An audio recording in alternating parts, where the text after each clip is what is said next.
અમેરિકાએ ઈરાન પર હુમલો કરતાં પહેલાં એવું ધાર્યું હતું કે ઈરાન પોતાની નિકાસ અટકી જવાને બીકે હોર્મુઝનો રસ્તો ક્યારેય બંધ નહીં કરે. પરંતુ અહીં અમેરિકાની ગણતરી સાવ ઊંધી પડી ગઈ. આ રૂટ સાવ ઠપ્પ જેવો થઈ ગયો છે. અત્યાર સુધીમાં ઓછામાં ઓછા 16 જેટલા જહાજો પર ડ્રોન અને બીજા હથિયારોથી હુમલા થયા છે. સ્વાભાવિક રીતે આ હુમલા ઈરાને જ કર્યા.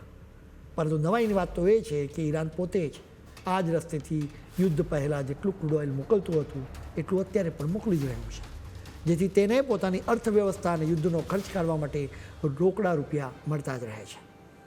આ ખેલ જીતવો હોય તો અમેરિકાએ પહેલાં કાંઠાના વિસ્તારો પર મોટા હુમલા કરવા પડે અને દરિયામાં બિછાવેલી સુરંગો એક એક કરીને નષ્ટ કરવી પડે.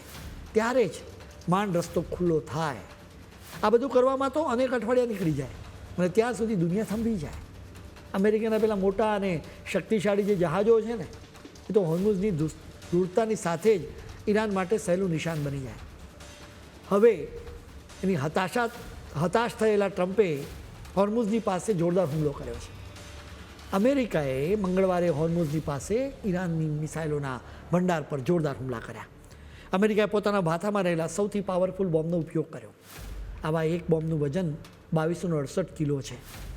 આ એક જ બોમ્બની કિંમત લગભગ 2.67 કરોડ રૂપિયા જેટલી થાય છે. આ કોઈ સાધારણ હુમલો નહોતો.